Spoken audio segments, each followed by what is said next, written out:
Hello and welcome to this edition of Diaspora Central Spotlight. I am Gil Ingles, and with me today in the studio, ladies and gentlemen, Diaspora Stand Up, Continent Stand Up, Nigeria is well represented. Yes, it's the purse queen, the leather crafts woman. Miss Morin O is in the building. Morin, welcome to Diaspora Central Spotlight. Hey, thank you. Indeed. I'm delighted to be here. Oh, it's a great pleasure for us to have you here. Listen, we have heard a lot about you. And finally, to actually meet you and see your work right before us, it's a great, great, great pleasure. So thank you for accepting our invitation and welcome. Oh, it's my pleasure. It's my pleasure. Indeed. So how you enjoying Texas, Houston? Oh, it's been fun so far. Everyone has been warm, and I'm liking it. There you go. You know that they consider this the second capital of Nigeria. Oh wow, Yeah. I can see that. Yeah. But it's outside the Nigerians. Every other person is quite friendly. Indeed. Yeah. Indeed. No, it's a very diverse environment. Absolutely. Yeah. But today we're going to have a conversation. We're basically going to try to find out a little bit more about you. We're going to go a little bit into your background. We may get as deep as you probably allow us to, because the whole purpose is to understand and know exactly who Morin O is. Yes. Right? Can we do that? It's a story. It's a story. We appreciate that. If you can give us that in a conversation, we'll be most grateful for your presence. Okay, so where do we start? Let's start way back, because I want to start at the beginning, because see, the desire to achieve and to become someone doesn't just happen. Absolutely. Right? It starts somewhere. Yes. Sometimes with family, other times with the community, maybe the church. So that's how far we want to go. So let's start with family. So you were born in Nigeria? Yes, I was born in northern Nigeria. Okay. As the first of 7. Oh, wow. Yes. Okay. Yes. So Big family. Big family. Indeed. Big family. Yes. And both my parents were in the creative sector. Okay. My mom was a professional photographer. One of the first female photographers in the North at that time. Wow. Yeah, while my dad was a broadcaster. So he was, on the national TV and the radio station as well. So I kind of had that kind of creative background. Right. And my mom wanted me to be a doctor. Okay. For some reason, I don't know. Yeah. So I kind of, from a very early stage, was geared towards the sciences. Yeah. But I had always had a creative mindset. I used to dream a lot. Oh, okay. As a child, I nurtured solitude. I loved to dream. I dreamt beyond Nigeria. Got you. I dreamt beyond Nigeria. And I was, I was even thinking, probably some expatriate knight in shining armor was coming and was coming to take you away. Take me away from Nigeria to this new land, right. But that has always been. And but when my mom kind of, indicated she wanted me to be a doctor, it kind of tuned me into looking at the sciences. Yeah. So I went for science subjects, in high school. But I also really wanted the arts. And what I can remember is that, physics and fine art were paired together. So, it was either one. I had to choose either one, either physics or fine art. Yeah. And I had to choose physics because, I was looking towards medicine. Right. So that was how I let go of fine art. Wow. But at that early stage, it had always been there. Yeah. I thought studying medicine will take such a long time, and I wanted to try and start making money on time. So, I thought, let me do pharmacy. There you go. So that's how I ended up studying pharmacy. So professionally, you actually in the pharmaceutical industry. Yeah. Yes, I am a pharmacist. You are a pharmacist. Yes, okay. I am a pharmacist. Wow. Yeah. But after I graduated, I worked in a pharmaceutical company for about 2.5 years. Wow. And I thought, you know what? I've done what Yeah, wanted me to do. indeed. Let me do what I want to. Yeah, at that point was about, okay, now let me become Morin. Absolutely. Yeah. Now, you mentioned solitude. Of course, in a family of 7, it's not easy to find solitude because there's got to be always something going on, right? Noise, So yeah. what was your tool, or what were your means that you used to take you away? Were they books, magazines, television? What exactly was it? Yes, a lot of books, a lot of books, and a lot of me time. So I had this, I would sit maybe in front of the house and Yeah. just watch things happen and just Gotcha. watch nature. Yeah. And just have quiet. An observer. And observe, yes. Now, and of course, in a household also, coming from 2 parents who are creative, I'm sure that their support at some point also was there. Yes, yes, absolutely. Yeah. My parents were very liberal in allowing us to kind of go the paths that we want to. Of course, there will be a strong hint. Indeed, There will be indeed. strong impression, and you Right. want to please, Yes. your mom that you love so much. Indeed. You want, dad to be proud of you. Indeed. But then again, they told us anything you're doing, as long as it's something that is worthy, something that is credible. Yeah. You're free to express yourself. Indeed, indeed. Yeah, because at the end of the day, if you're not yourself, you can't help anybody else be who they need to be, Yes, sure. right? And coming from 2 individuals, and you can mention their names, by the way. Oh, Yeah, okay. the names of your parents. So the father was. My father was Tunde Angulu. My mom Victoria. Victoria. Okay. Yes. Yeah. And they still living, or No, both of them are late. both have passed away. Okay. Yes. So may they rest in peace. Amen. Indeed. Thank you. Indeed. But so they become your first influence. Yes. You're surrounded by all this creativity.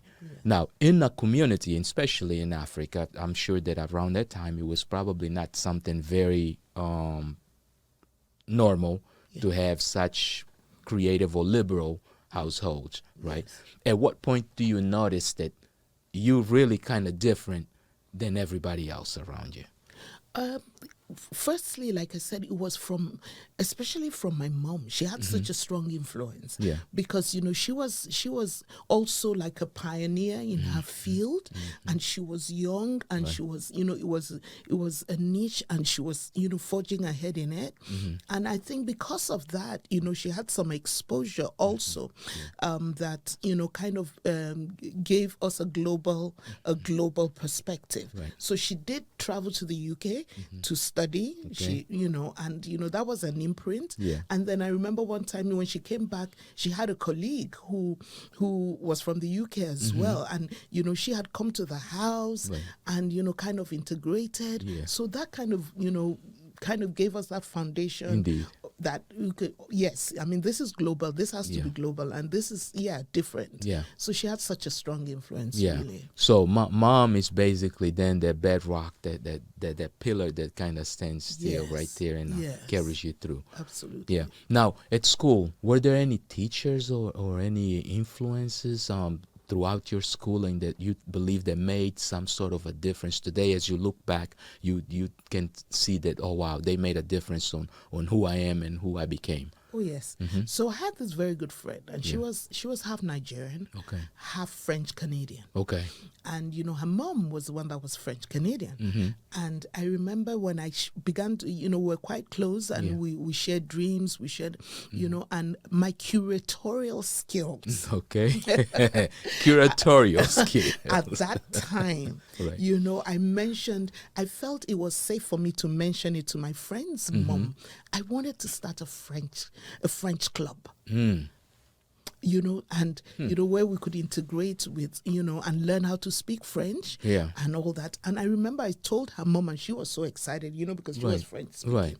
And she gave me a push, and, she actually did help in setting up that French club, and that way back in high school, as far as I can remember, that was the first validation I got in, going after my dreams. Got you. Yeah, so she was a very strong influence. Indeed, and her name. To be honest, I don't remember her name, but my Your friends? My friend's name is Veronique. Okay. Ubowe. So Veronique's mom. mother Yeah. was the one that... Yes, Wow. Veronique's mom. Yeah, shout out to Veronique's mom, because she definitely helped push forward something that today is helping our communities, is actually making an impact in not only fashion but even society as it is. Yeah.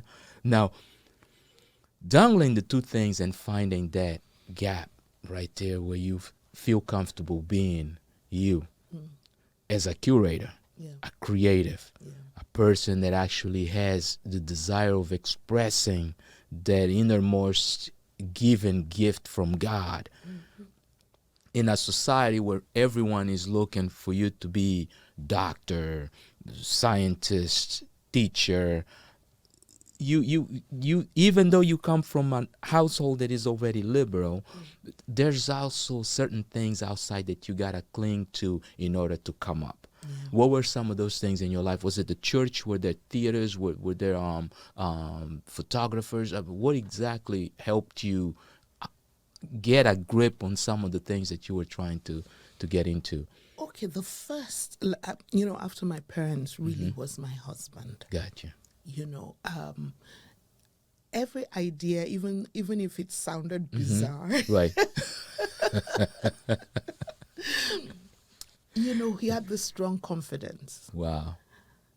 Yeah. That okay if you see it.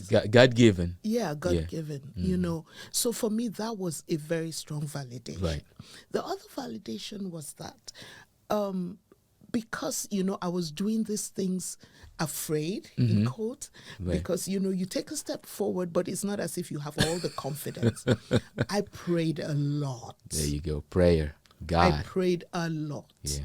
And I listened. And some of the ideas that I started out first with were ideas after meditation. I got that direction. Wow. Now, it's interesting because you're the second person that sits in that has been in this seat that has mentioned getting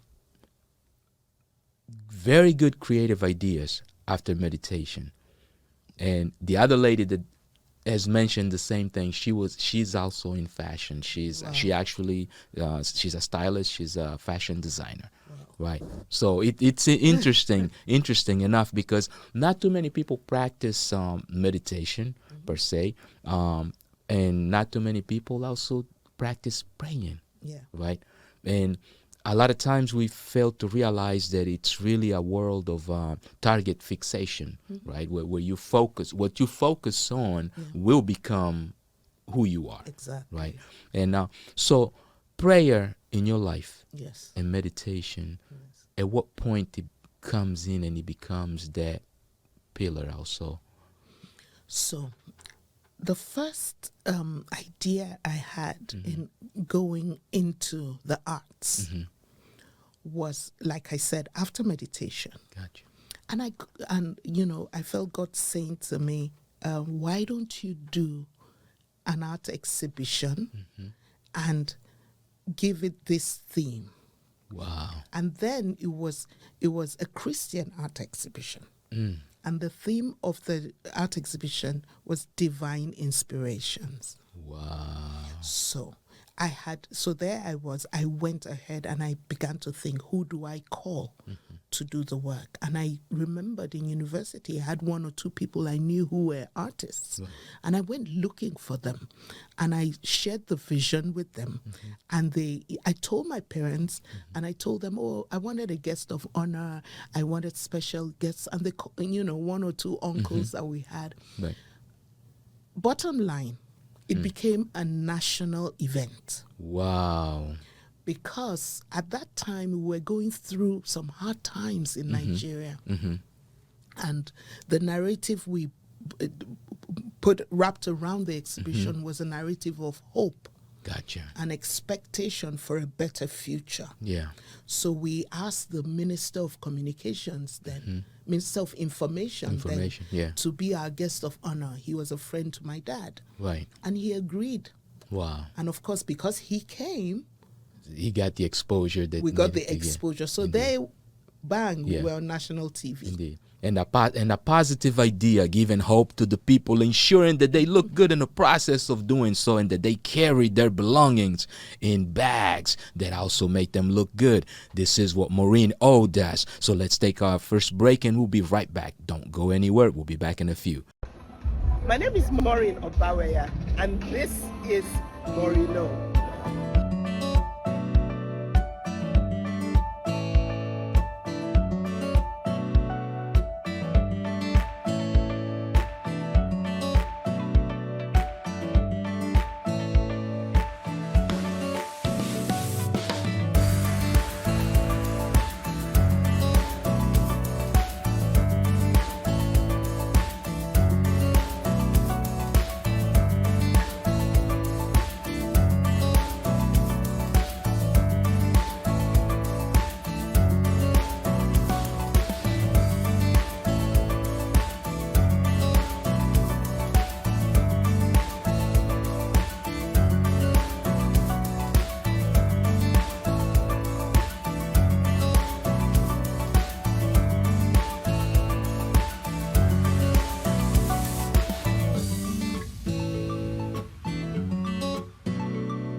And we are back. If you just joined us, you're now tuned into the Diaspora Central Spotlight, and our guest today is Morin O. Yes, representing the continent. Morin. Yeah. Now the social impact of what you do starts to get acclaim. Yes. In Nigeria. Absolutely. Right. And of course, when it is big in Nigeria, it's big outside to other countries and to the rest of the world, London, even the US, because people now are starting to see, because everyone taps home to see what's going on home. Yes. Yeah.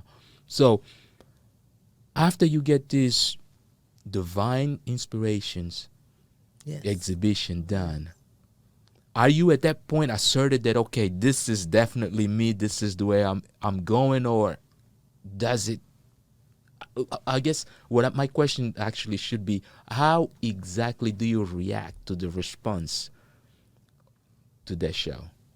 So that response was huge. And I was still exploring. Wow. And I was like, okay, so where do we go next? It's almost like you wished for this thing for so long, all of a sudden you get it and you don't quite know. Exactly, because you're probably not thinking it through. Right. You want something to happen. You don't know what's after that. Indeed. So which for me, so that's where I see that for every entrepreneur, for every creative, right, there has to be, so many levels of development. Right. It's not about an event. It's not about, just a single venture. It's holistic. Right. It's about so many things. Yeah. Indeed. Getting ready. Indeed. Yeah. Indeed. It's the process. Absolutely. It's the process. It's not an event. Yeah, it's the process. And a lot of times, a lot of people feel discouraged when they are unable to accomplish right at their first try. And that's the one thing that many people today recognize that and try to, I guess, let people know that, hey, you know what? Keep trying. Yeah. Keep trying, because eventually something is going to happen. Yes. Yeah. So now, eventually at one point, you look up at a billboard or you open a magazine and there you are. Yeah. You've seen yourself on television, first try. Some people may have called that, okay, beginner's luck. All of a sudden now, you are this standard that people also are looking into for inspiration. Did you just at that point stay on that one specific aspect of just simply curating, doing exhibitions, arts, or did you expand into much bigger areas? Because as an entrepreneur, right, you two just mentioned, you can't cubbyhole yourself into a specific spot, right? So what approach do you take at that point? So it has always been an evolving one. One experience leads to another. There you go. One of the things that fuel my creativity is travel. I love to travel. I love to see different people from different ethnic backgrounds. And so my business has always geared to, has always put me in the spot of travel. Gotcha. Both self-paid and sponsored. There you go. So, well, that's always good travel because you control what you're doing. You're not being told what to do. Exactly. So, but after every trip, you're meeting people. There are other opportunities. Indeed. So first, I started running an art gallery. Yeah. I ran an art gallery for years. And then in the course of doing that and doing exhibitions, here and there, I got spotted by someone who said, how have you been funding this thing? And I've said, we've been funding ourselves, we've been bootstrapping and all that. Yeah. And she says, you know what, I want to recommend you for a training for women leaders in handicrafts. And I want you to, I think it will do you good. Right. And so it was a Vital Voices, ExxonMobil Foundation sponsored training. Wow. And in the course of that training was when I had an aha moment of doing things, expressing my art in my own line, as opposed to staying at the background and supporting artists. Yeah. So that was what led to the bag making. So it has always been one thing leading to another. Yeah. Identifying the needs and also that desire of actually accomplishing something. Yes. Wow. It's interesting because you mentioned being able to do something by funding it yourself, right? In other words, having a vision, believing in that vision enough to put your own funds behind Absolutely, it. Yeah. and putting your foot forward. Now, you mentioned an art gallery. What was the name of the art gallery? It was called Life Strokes. Life Strokes. Yes. Yeah. What was the specialty about Life Strokes? If today we have, is it still up and running or we're relaunching. Okay. We are relaunching it, but not with the same name. Okay. We're relaunching it as Hanu Gallery. So wow. Okay, so that's scaled also, right? Yes. That's scaled also. Absolutely. Yeah. Now, you get into bag making. Yes. I'm sure that's something new for you. And at that point, are you already a mother, a family wife, or are you still just single, just doing business? No, single at all. Been married for at least 2 decades. Oh, wow. 2 decades plus. So at that point, you had already been married also? No, when I started the art gallery, yes, I was married. Okay. So, because where I'm trying to go is, I'm trying at to that now time. connect. Oh, yes, okay, you're looking at that time. Yes, or indeed. not now. No, oh, yes. At that point, So like I said, I mentioned earlier that one of my encouragers, one of your pillars. It was one of my pillars was my husband. So when I started the art gallery, we had just gotten married. Wow. Okay. We had just gotten married. So I mean, that was I needed some something serious to do. Yes. And of course, I mean, your husband is an inspirational man. Yes. Right. And that's a gift given. It's not something that you can just pick up and try to become. No, you either have that gift or you don't. It's like, it doesn't matter how loud or how low he speaks. People want to hear what he says. Right? Yeah. And we can tell also that his nurturing portion of being reflects upon you. Yes. Because you do the same thing. Because out of many people that I speak to, you were one of the first individuals that, after I spoke to you, your first question to me was, so how are you funding your project? Yeah. Very few people ask that question. I was concerned because there's a lot you're doing. Indeed. Very, very worthy work. Thank you. I was thinking, look, how is this going to... How do you sustain? Yeah. Yeah. I believe, I've always believed that what you give for the purpose of helping, you will receive. for the purpose of being more helpful, right? And that's why I've never hesitated. I consider this, in all honesty, a portion of my therapy, right?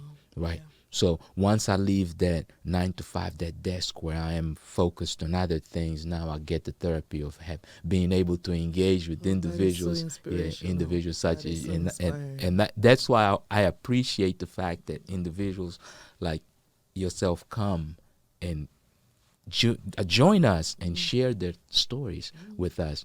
Yeah. So how did you meet your husband? So while I was still a pharmacist, okay, I was doing an internship at the hospital, university hospital in northern Nigeria. And he was working in an insurance company. Right. And the head office was in Lagos, but they had sent him to the north, the northern Nigeria office. Yeah. So we actually were both members of a chapter of the Full Gospel Businessmen's Fellowship International. Church. Yes. Yeah. It was a fellowship, not really a church, just a fellowship of Christian businesswomen and men. Got you. Yeah. So and professionals. Okay. So we went for this event, and we happened to be sitting next to each other, and we were told to say hello to the person on your left, say hello to the person on your right. And looked at his right, and there I was. And that was it. And that was it. Now, big family. How many children? 2. 2 children. Yes. Yeah. So you coming from 7? Yes. And you only had 2. Yes. Yeah. Yeah. Everyone has his area of strength. Indeed. My sister has 5. So okay. One Yeah. of my sisters has 5. So. Yeah. No. There's always that. I don't blame you. I myself, I come from 4 on my mother's side, and I only have 1. 10 on my father's side. Woo. Yeah. Yeah, but I only have 1. I know my strengths. Indeed. Yeah. But let's get back on the purse making. So as you decide now to dive into making bags, at that point, what exactly is your vision? Do you even have a vision fully developed already, or you just like have a specific bag that you want to do, and after you got that done, everything else evolved? Kind of take us through that process. So from the very beginning, I've always had the vision of showcasing Africa to the world. Mission. Yes, the mission. So and the vision of being the foremost, handbag brand out of Africa to the world. Yeah. I've always, and it's all about seeing that, this quality and this expertise can come out of Africa. Right. And that those bags would stand, at par with every other global brand. Yeah. And it's about carrying the people. It's about changing their mindset. Because I found out in bag making, in making these bags to fit this quality level, it's a journey of affecting the mindsets of the artisans and every other person involved in the project. Quite true. Because the craftsmanship also really reflects that. Yes. It really reflects that, because the level of quality that you have introduced. So you pick up, you make your first design. Yes. You deliver it to the artisans. They come back with the bag, and you look at it. What was your reaction? My reaction, so the very first, when I went scouting for artisans from day one, I went to this market where you have a lot of crafts and, some leather bags. Yeah. And I spoke to someone, I said, I see that leather bags are made here where I'm looking for artisans, but the quality here, what's wrong? Yeah. And he says, oh, you're looking for grade A artisans. You're looking for artisans. I said, yes, out there. He said, yes, I'll introduce you to someone. And he did introduce me to someone, and they did the designs. Yeah. When I saw them, good, okay. Yeah. Not good, okay. Okay. can be better. But they said, Yeah. well, we've done our best. So I said, okay, you wait. I'll do something. Okay. So I went to India with the same design. Mm-hmm. And I had artisans do the sample for me. Gotcha. And I brought it back and I put it in front of my artisans. Mm-hmm. And I said, someone else did this. Okay. So they saw it and said, but we can do it. I said, then do it. Yeah, so that's the prototype. That's what I'm looking for. Yes. Yeah. So at that Yes. but that's good leadership, right? That's good leadership. And the ability of going and looking for the skill craft that you're looking for. And then showcase to them also and guide them to where you exactly you expect them, because most people would have probably just picked up and gone somewhere else and be like, forget about it. Yeah. It's a journey. Yeah. And that's what we do with all our artisans who come in-house. Indeed. So now we have in-house artisans. Wow. So what we do is that we understand the psychology. There you go. And we know when you're going to peak. Yes. Indeed. And with that in mind, let's go ahead and take another break and take a look at some of these great bags that Morin O brings to the world. Trust you and me, when you talk about quality and craftsmanship, leather quality bags, you're talking about Morin O. So we'll be right back.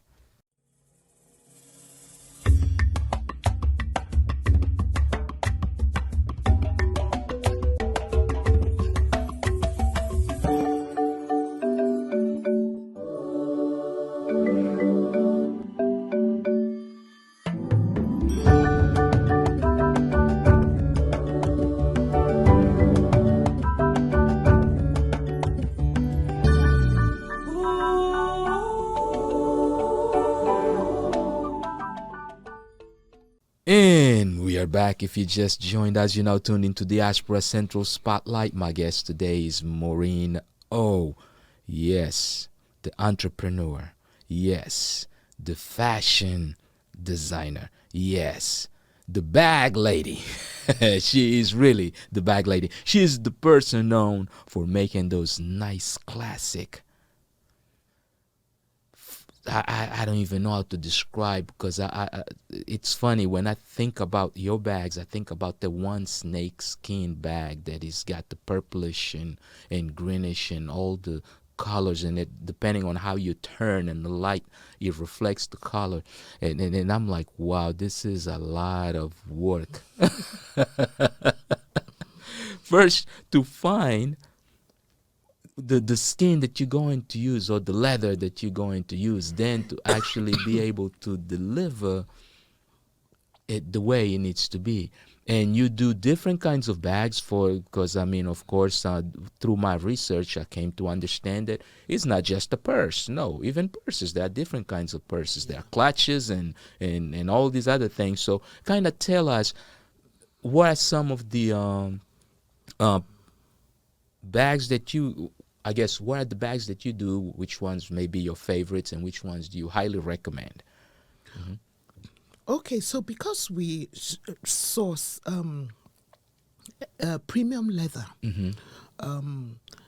cowhide especially, and sheepskin, most of our leathers are very, very high quality and durable. So a lot of our designs are really made out of those leathers. Gotcha. Right. So so any of our bag designs that you pick is a classic statement, because we try and craft our bags both in design and quality of material to be bags that would transcend time. Wow. So styles that would transcend time. Indeed. Quality of leather that would transcend time. So it becomes like a timeless piece. Indeed. So any of our bags, because we have like quite a bag range, I don't even know which one to recommend. But any of our bags that you carry or that you own would reflects our ideology of, classic, timeless styles with very durable quality leather. Yeah, indeed. Now, for let's say a new young lady who may be thinking about a career in either fashion or bag design or anything like that, what advice would you have for her? So because the fashion value chain has so many opportunities, You don't even need to be like the fashion designer herself or himself. Yeah. There's an opportunity for everyone. I think my advice would be, sit back and study the industry. Have an insight of the industry. Find where your passion connects and be the best at that point. Right. Be the offering that people would look for. Through research, through upskilling yourself, through, honing whatever skill that you have. Yeah. And then understudy.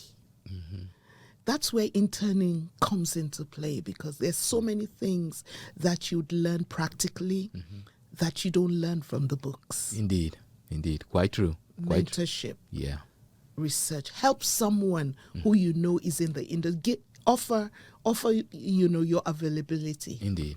To learn. Right. And be the best at what you're doing. But there's an opportunity for anyone, because the value chain is so huge.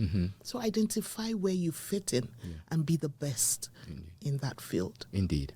Now, of course, as an entrepreneur, there are always challenges. In your opinion, what were some of the great challenges that you have overcome that you believe that sharing with someone would also help them maybe overcome something similar? Yes, so having to work out of Nigeria comes with its own unique challenges. So the first challenge I feel that was, I had mentioned, it was the mindset, the work ethic. The work ethic. Yeah. It had to be imbibed. Yeah. Because at a point in time, back home, it's like, oh gosh, this woman, is she for real? Is she for real? She's doing too much. She's asking for too much. Yes, so surmounting the mindset. Right. Then the infrastructural challenges we have back home. Yeah. Power, road network, But COVID did something. COVID opened up the world and much more than it was before, and gave opportunities. So, I think that kind of helped in a very big way. But those are real, and of course the challenges of funding. Right. The funding infrastructure back home is not conducive for the kind of work that we do. Manufacturing, it's kind of, because you build it up, there's a momentum. Yeah. It takes time to train. It takes time to change the mindset. It takes time. So we didn't have funding opportunities that were conducive for our business. Those are some of the challenges. Indeed. Now, if there is something that the diaspora can do, or that the communities around the world and even in the continent can do to help Morin O scale or grow, what would that be? Oh, that question just sounds so sweet to me. So, number one, we're looking for both financial and technical partners. Got you. People who would, support our business to the point that we are supporting others. Because if we want to, right now we're thinking of an initiative of gathering a pool of artisans with the kind of Morin O psychology and finishing.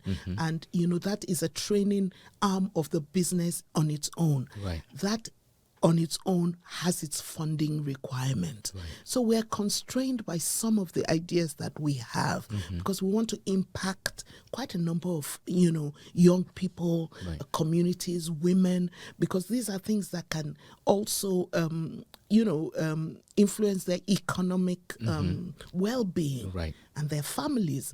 So, but we're constrained because we can just do it step by step because of, funding. Right.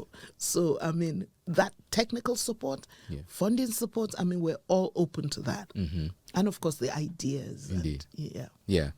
Now, you mentioned traveling as being one of your favorite things. Yes. Yeah. Out of all the countries that you have ever visited, which one is your favorite, or is the one that you would say that I can go back to this place anytime without any hesitation? So I love all the countries I've Okay. visited. I love America. There you go. But you know, I don't know, for some reason, Florence in Italy. Wow.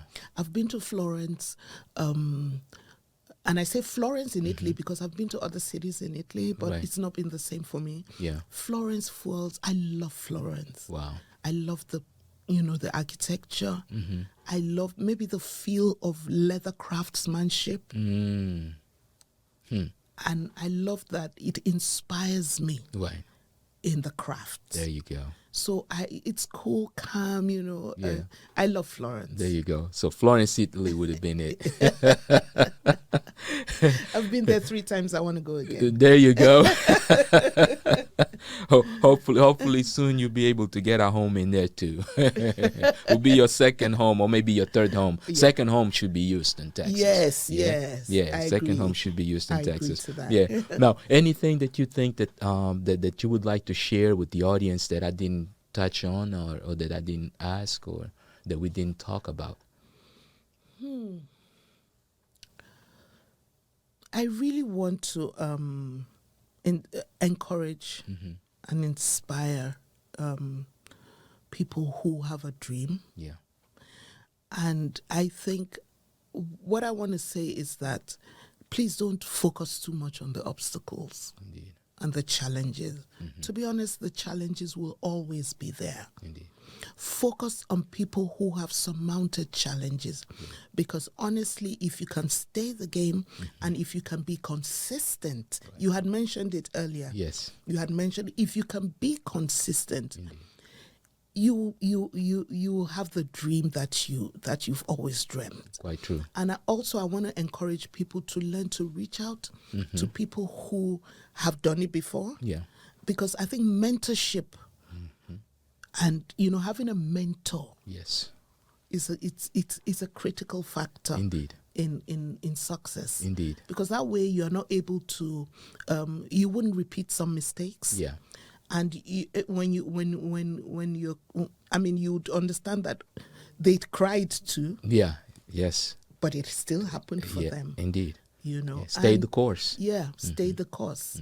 Yeah, so I think those 2 things. I really want to encourage people to follow their dreams. Definitely. Now, for people who actually want to go and get themselves a Morin O bag, where would they go? Because we're talking about a brand. This is definitely one of those African brands that I see it upcoming, I see it coming, I see it staying, because quality is timeless. Yeah. So for the people who want to get that timeless quality bags, where would they go? So recently we just started a collaboration with a store at the Galleria. So right now we're actually showcasing the bags at the shop Okwa is on the first floor of the Galleria, and just beside Forever 21. Indeed, and that's in Houston, Texas. That's in Houston, Texas. Right. But we're expanding our networks of boutiques that would carry our brand. But then again, we have a website. Okay. So you go to the website www.morin -o.com. There you go. morin-o.com. And of course, we have an Instagram handle, Okay. which is @morin.o. Okay. Instagram is .o. Website is -o. There you go. And that way you can get yourself one of those quality bags. And in all honesty, I'm a fan of your work. I am a fan of your Thank you. journey, yes, and keep being as you are, because in all honesty, your consistency, your persistency, your desire to expose and showcase Africa to the rest of the world is giving opportunity to many in the continent that probably wouldn't have the opportunity of being if it wasn't for you. Thank Yeah. you. So, Mrs. Morin O, thank you for being part of our podcast today. And for those of you that took time out of your busy schedules to join us, I want to leave this in mind. 1, consistency. 2, not to be afraid to follow your dream. Because after all, if you don't follow your dream, you will be following somebody else's. And you may not end up where you need to be. So until next time, peace, and remember your dream.